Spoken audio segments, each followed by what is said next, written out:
하나님의 은혜를 기대하며 이 모든 말씀 예수님의 이름으로 기도드립니다. 아멘. 발람의 첫 예언이라는 제목으로 이 시간 말씀을 전하도록 하겠습니다. 제가 청년회 때에 이러한 설교를 들은 적이 있습니다. 그때 그 설교가 좀 기억이 나는데 목사님께서는 그냥 이렇게 말씀하셨습니다. 하나님께서 누구를 하나님의 자녀로 부를지는 아무도 모른다. 누가 자격이 있고 누가 자격이 없다라고 알 수도 없고, 하나님께서는 모든 사람들을 다 하나님의 자녀로 부르신다. 또한 하나님께서는 모든 사람들을 하나님의 이렇게 일꾼으로 누구든지 하나님의 일꾼으로 부르시는 분이시다라고 이렇게 말씀을 하셨습니다. 그러면서 이렇게 설교하시는 가운데, 그러니까는 내가 자격이 있다 자격이 없다 생각할 필요도 없고, 반대로도 저 상대방에 대해서 우리가 평가하는 것도 마땅치 않다라고 이렇게 이야기를 들은 적이 있습니다. 평신도였을 때는 제가 그 이야기를 듣고, 그렇지, 나도 내 자신에 대해서 이렇게 가혹하게 평가할 필요가 없다라고 어느 정도 이렇게 잘 적용을 하였습니다. 근데 어느 순간 제가 신학을 공부하면서 나름대로 기준을 좀 더 높였는지는 모르지만은 상대방을 이렇게 평가하게 되는 내 자신을 보게 되었습니다. 특히 성도들을 평가하기보다는 제 주변에 있는 사역자들에 대해서 이렇게 평가하는 것을 보게 되었습니다. 이 사람이 자격이 있냐 자격이 없냐, 어떻게 사역을 하는데 저런 식으로 사역을 하고 있을까라는 그러한 교만한 마음으로 사람들을 이렇게 평가하는 제 자신을 보게 되었습니다. 근데 어느 순간 하나님께서 그냥 이렇게 저에게 깨달음을 허락해 주신 것이죠. 과연 네가 누구인데 이렇게 네가 기름 부은 종을 너가 평가할 수가 있을까라는 그런 마음을 주시더라고요. 저도 부족한 목회자인데 어떻게 다른 목회자를 평가를 하고, 제가 무엇인데 하나님께서 기름 부은 사람을 자격이 있냐 없냐라는 그러한 생각을 할 수가 있었는지, 그때 당시 그렇게 잘못된 생각으로 인해서 회개를 했던 적이 기억이 납니다. 하나님께서는 모든 사람들을 하나님의 자녀로 부르시고, 때로는 하나님께서는 정말로 그 어떠한 사람도 하나님의 일꾼으로 부른 것을 볼 수가 있습니다. 오늘 말씀을 보시더라도, 아니면 22장을 보시더라도 그런 생각이 쉽게 들 수가 있어요. 발람과 같은 이방 술사죠. 술사 같은 사람을 하나님의 종으로 부르셨고, 심지어는 22장에 보시면은 당나귀도 이렇게 하나님의 일꾼으로 불러가지고 하나님의 일을 수행한 것을 볼 수가 있습니다. 그렇기 때문에 하나님께서 누구를 부르시고 거기에 대해서는 우리가 쉽게 평가를 해서는 안 됩니다. 그런데 보시면은 솔직히 발람이라는 사람 평가를 내려서는 안 되지만은 성경의 전반적인 흐름을 봤을 때는 그에 대해서 이렇게 긍정적인 이야기는 거의 찾아볼 수가 없어요. 전반적으로 봤을 때 발람은 물질에 마음을 두었던 사람이다, 탐욕이 가득 찼던 사람들이다. 그래서 전반적인 평 보면은 발람의 길을 가면 안 된다 그런 이야기도 있고, 발람처럼 욕심을 가지면 안 된다라는 그런 이야기도 수도 없이 찾아볼 수가 있습니다. 그러면 이렇게 보면은 발람이라는 사람 솔직히 선지자라고 보기도 좀 그렇고, 거짓 선지자라고 표현하는 것이 훨씬 더 적합합니다. 그런데도 불구하고 오늘 말씀을 보시면은 그가 행하는 그 모든 것들이 너무나도 바람직하지 않았냐라는 그런 생각을 갖게 됩니다. 저는 이 말씀을 이렇게 준비를 하면서 생각되었던 것이, 발람이 행했던 그 모든 일들 어떻게 보면은 선지자 욥보다 훨씬 더 바람직하게 하나님의 사역을 했다라는 그런 생각까지 들게 되었습니다. 욥 같은 경우는 처음부터 끝까지 하나님의 말씀을 순종을 하지 않았어요.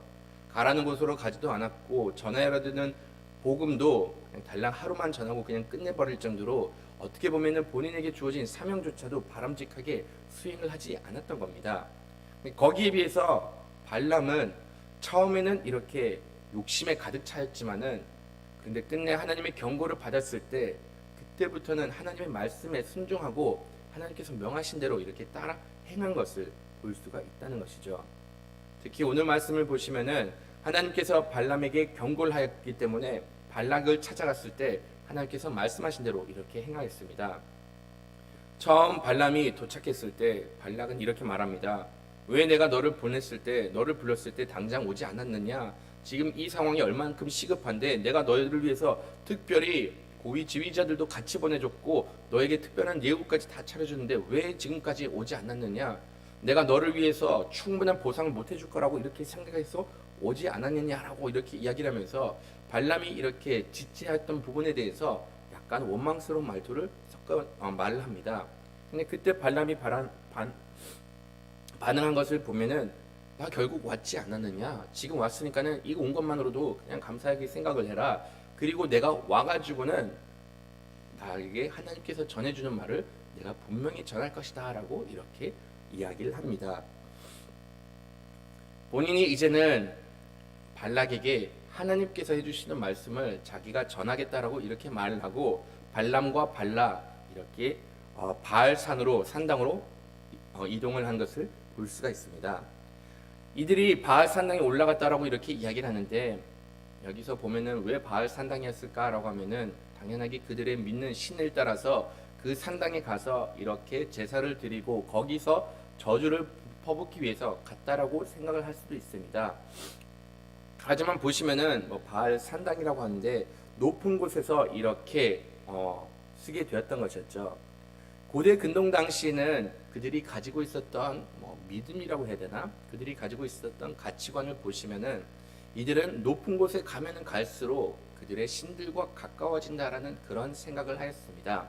그렇기 때문에 높은 곳에 가가지고 우리가 여기서 제사를 드리든지 신께 부르짖으면은 그 신들이 우리와 좀 가까워지기 때문에 우리의 부탁을 들어주고 훨씬 더 강력한 능력으로 이들을 이렇게 저주할 수 있을 거라는 그러한 믿음을 가졌던 것이었죠.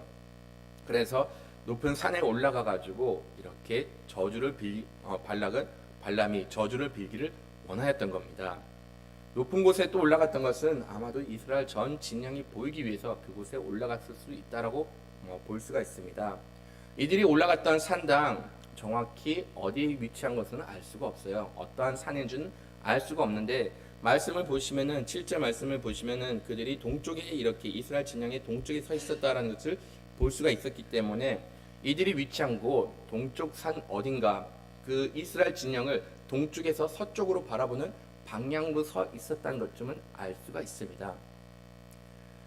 저는 이 상황을 봤을 때 이들이 과연 무엇을 보았을까라고 생각을 합니다. 이스라엘 진영을 보았다라고 이렇게 말씀에 기록이 되어 있는데 이스라엘 진영을 보았으면 어떤 그림이 그려졌을까? 우리는 일반적으로 이스라엘 진영을 보시면은 어떻게 위치되어 있는가는 어느 정도 알 수가 있습니다. 성막을 기준으로서 동, 서, 남, 북으로 해가지고 이렇게 세 지파로 이렇게 짜인 것을 볼 수가 있습니다. 우리는 이러한 그림을 볼 때 항상 그 지파 크기가 동일할 거라고 이렇게 생각을 하는데 여러분들이 아셔야 되는 것은 이 지파들 중에서 유독 큰 지파들이 있었습니다. 특별히 동쪽에 있는 지파들을 보시면은 거기는 유다, 스불론 지파도 있었고 이스가엘 지파도 있었는데 이스가엘 지파도 있었는데 이 세 지파를 보시면은 그 어떤 지파들보다 압도적으로 큰 지파였고 그 수가 훨씬 더 많았던 겁니다. 그 이외에 서쪽, 남쪽, 북쪽 거기 있는 지파들은 수가 고만고만하다 보니까는 진영 크기도 그냥 비슷비슷했다라고 볼 수가 있습니다. 근데 유독 동쪽에 있는 지파는 그만큼 크다 보니까는 그 열을 맞췄다라고 하면은 이것이 만약 그림이 그려진다라고 하면은 어떻게 보면 십자가의 그림이 그려질 수가 있다라고 말할 수가 있습니다. 이 말을 보면은 정작 이들은 동쪽에서 높은 산에서 신들의 힘을 빌려가지고 강력한 저주를 퍼부으려고 했는데 정작 이들이 쓴 곳은 그냥 어떻게 보면은 그 십자가 발 앞에 이렇게 서 있다는 것을 대략적으로 볼 수가 있습니다. 여기는 큰 의미를 부여할 필요는 없어요. 근데 제가 이렇게 말씀을 묵상하다 보니까는 그냥 그런 그림이 그려지더라고요. 이들은 강력한 신을 힘을 빌려가지고 이스라엘 백성들을 저주하려고 하였지만은 결과적으로는 하나님께서 이 전체적인 그림을 보여주셨을 때는 이들은 하나님 앞에서 발끝조차도 미치지 못하는 그러한 연약한 존재임을 이렇게 보여주신 겁니다. 이들이 아무리 대적을 하고 아무리 강력한 주술로 어떤 방법을 동원을 한다고 하더라도 여기서 이미 알려준 건 하나님은 능히 이길 수 없는 것이고 하나님은 참신인 것에 비해서 너희들은 거짓 우상만 섬기고 있다는 것을 이렇게 거듭 보여주신 겁니다. 여기서 또 흥미로운 점은 과연 이들이 이렇게 저주를 퍼부으려고 했을 때 이스라엘 진영은 그러한 사실을 알고 있었을까요? 이런 모든 계획들은 우리가 말씀을 읽고 있기 때문에 당연하게 우리는 당연하게 알고 있었지만은 지금 이 흘러가는 전체적인 상황을 봤을 때 이스라엘 사람들은 이런 것들을 전혀 인지하지를 못하고 있었습니다.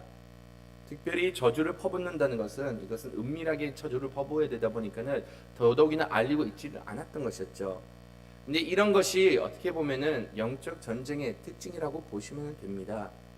우리가 하루하루 살아가는 가운데 악한 영혼들은 끊임없이 우리를 넘어뜨리려고, 끊임없이 우리를 무너뜨리려고 온갖 괴략을 짜고 있다는 것이죠. 저도 이에 대해서 한 선교단체에서 이러한 세미나를 들은 적이 있습니다. 우리가 살고 있는 이 세계, 영적 세계도 있는데 그 영적 세계에서는 하나님의 나라를 침범하려고, 하나님의 자녀들을 무너뜨리려고 끊임없이 괴략을 짜고 있다. 그러니 우리는 정신을 바짝 차려가지고 대적해서 싸울 필요가 있다라고 이렇게 이야기를 들었던 적이 있습니다. 자칫 잘못하면 우리가 방심하다 보면은 정말로 대한민국에 있는 교회들도 무너질 수가 있고 이렇게 우리가 큰 고통을 당할 수가 있다라는 그런 이야기를 들은 적이 있습니다. 근데 여기서 우리가 한 가지 좀 정리해야 될 것은, 과연 악한 세력들이 이렇게 끊임없이 괴력을 짠다고 하더라도 하나님의 자녀들이 패배할 일이 있을까요? 아무리 이들이 높은 산에 가가지고 저주를 퍼붓는다고 하더라도 거기에 대해서 하나님께서 하나님의 자녀들이 그냥 이들의 손에 넘어가도록 내버려 두실까요? 우리가 이 영적 전쟁에서 어떻게 싸워야 되냐, 우리가 대적해야 되고 무찔러야 된다라고 이렇게 말하는 사람들을 간혹 보고 있는데, 이 영적 전쟁은 끊이지 않게 이루어지고 항상 은밀한 곳에서 어디서 공격할 줄 하는지 알 수를 없습니다. 그러면 우리가 여기서 대적해서 싸우는 것이 아닙니다. 차라리 하나님의 능력을 의지하고 하나님께서 우리를 지켜주신다라고 이렇게 하나님께 간구를 해야 한다는 것이죠. 발락이 발람을 불렀을 때도 하나님께서 사전에 저지를 하셨습니다. 그런다면 하나님께서는 이스라엘 자녀들을 끊임없이 보호해주고 계신다는 것을 거듭 말씀을 해주셨습니다. 시편 121편 3절에는 이렇게 이야기를 하고 있습니다. 여호와께서 너를 실족하지 아니하게 하시며 너를 지키시는 이가 졸지 아니하시리로다 라고 이렇게 이야기를 해주고 있습니다. 비록 우리는 영적 전쟁이 일어나는 것 이것조차도 깨닫지 못한다고 할지언정 하나님께서는 쉬지 않으시고 하나님의 자녀를 지켜주시고 이들이 넘어지지 않을 수 있도록, 이들이 굳건히 서가지고 하나님을 섬길 수 있도록 항상 보호해 주신 분이 바로 우리가 믿고 섬기는 하나님이심을 이렇게 가르쳐주고 있습니다. 내가 대적하고 내가 싸우는 것이 아닙니다. 내가 넘어지지 않을 수 있도록 정신 바짝 차리는 것이 아니라 우리가 해야 될 것은 패배를 모르시고 모든 것을 주관하시는 하나님을 의지하는 것이 우리가 해야 할 일입니다. 비록 우리는 이렇게 누군가는 우리를 넘어뜨리려고 괴력을 짜고 어디서 우리를 속이려고 노력하고 있는지는 모르지만은 하나님을 의지하는 하나님의 자녀들은 이렇게 하나님께서는 분명히 지켜 보호해 주심을 약속해 주신 겁니다. 발람은 발락에게 여기서 잠깐 기다리라고 하고, 이제는 내가 하나님을, 만약 하나님께서 나를 만나면은 내가 하나님께서 나에게 해주신 말을 너희들에게 전할 것이다, 이들에게 이야기할 것이다 라고 이렇게 이야기를 합니다. 그리고 나서 하나님께서는 발람을 만나 주시고, 그런 다음에 발람에게 전할 말을 이렇게 전해주고 있습니다. 발람은 이 모든 것 하나의 노래로 이렇게 이야기를 해가지고 이들에 대해서 이렇게 이야기를 합니다. 정작 발락은 나에게 이스라엘 백성 야곱을 저주하라고 하였는데, 야곱을 혼내주라고 이렇게 얘기했는데 내가 그것을 감히 어떻게 할 것이냐라고 이렇게 이야기를 합니다. 그리고 나서 하나님께서 이스라엘 백성들에 대해서 말씀하신 것을 이렇게 이야기를 합니다. 하나님께서 저주하지 않으셨는데 내가 어찌하여서 이들에게 저주를 퍼부을 수 있습니까? 라고 이렇게 이야기를 합니다. 그분은 악담을 퍼붓지 않으신 분이시고 나 또한 그렇게 할 수가 없다라고 이렇게 이야기를 합니다. 하나님께서 이것은 이미 발람에게 말한 바가 있습니다.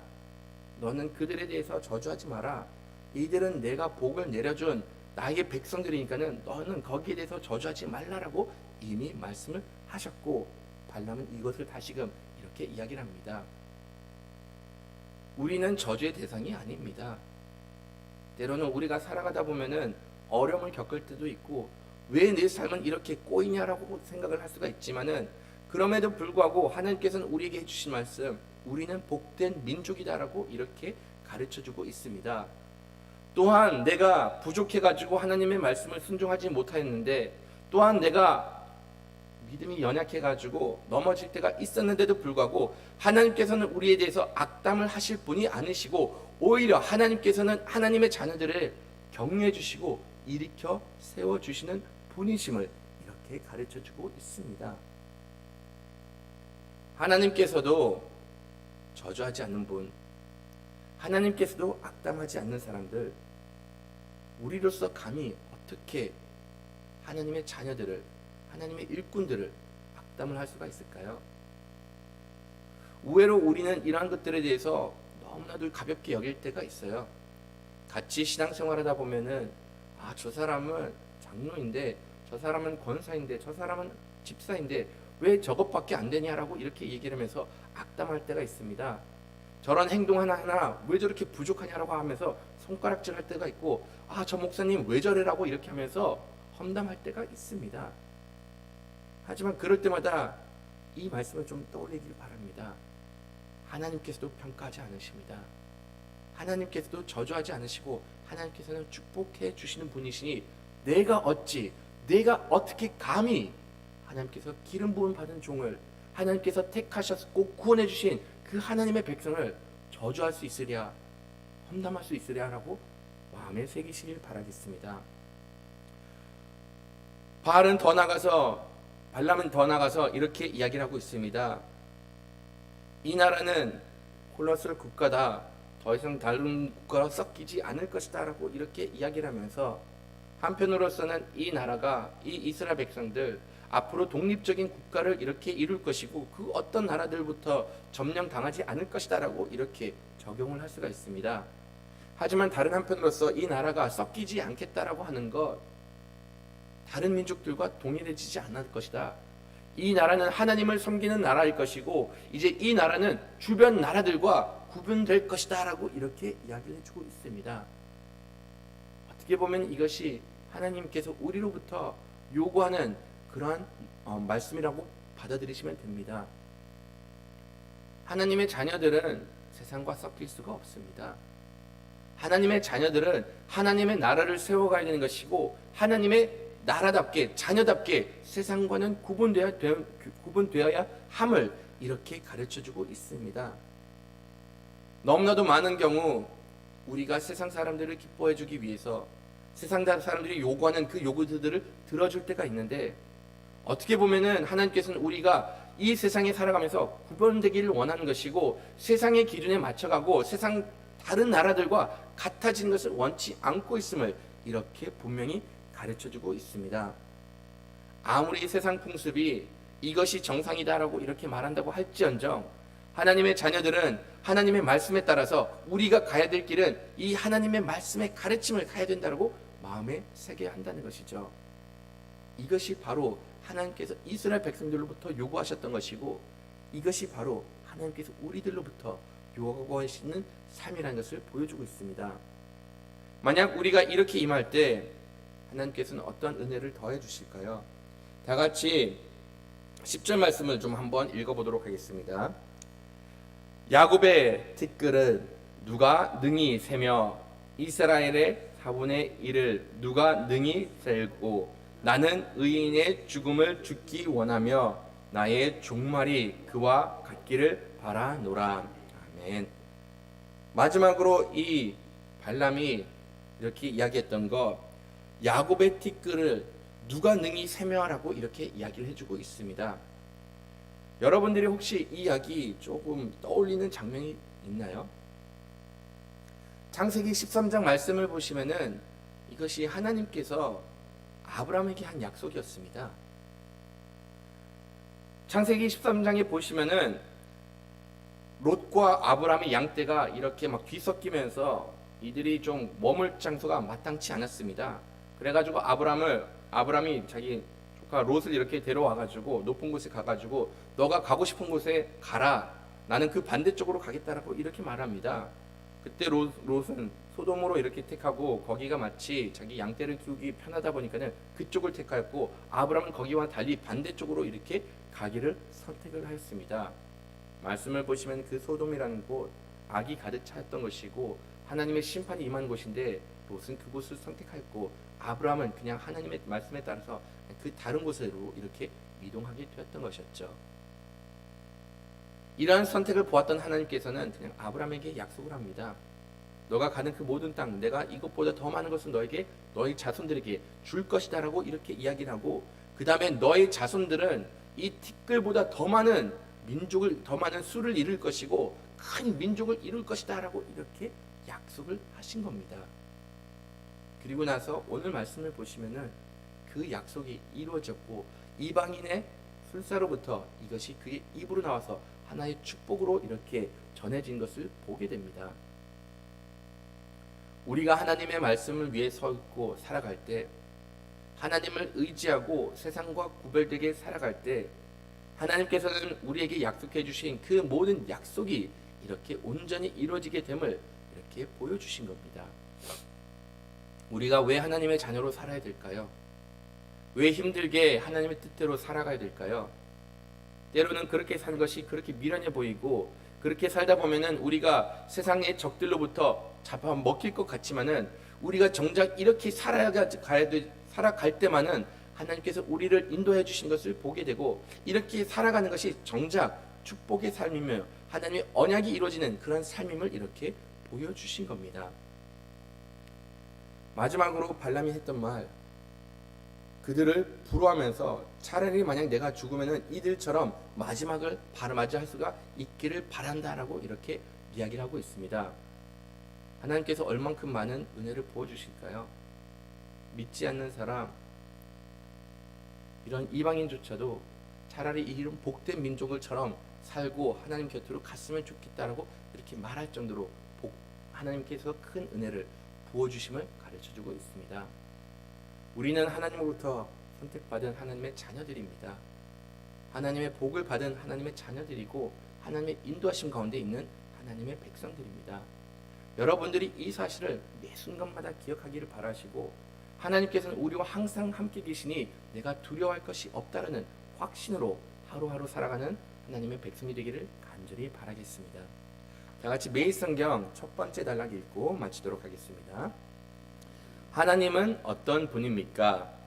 발락이 발람을 이용하여 은밀하고 비군사적인 방법으로 이스라엘을 치려 한다는 것을 다 알고 계십니다.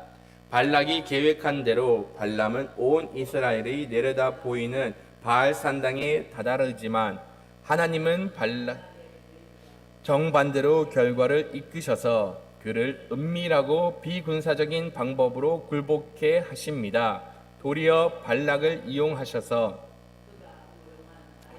입으로 하나님의 저주하지 않으신 자를 저주할 수 없다 말씀하시며 이스라엘을 친히 보호하심을 선언하십니다. 이 백성은 홀로 살 것이라 말씀하시며 이스라엘의 특별하고 독립적인 지위를 확인시켜 주십니다. 저주는커녕 내 말년에 축복받은 이스라엘 같으면 좋겠다라는 흠모마저 들게 하십니다. 아멘. 주기도문의 예배를 마치도록 하겠습니다.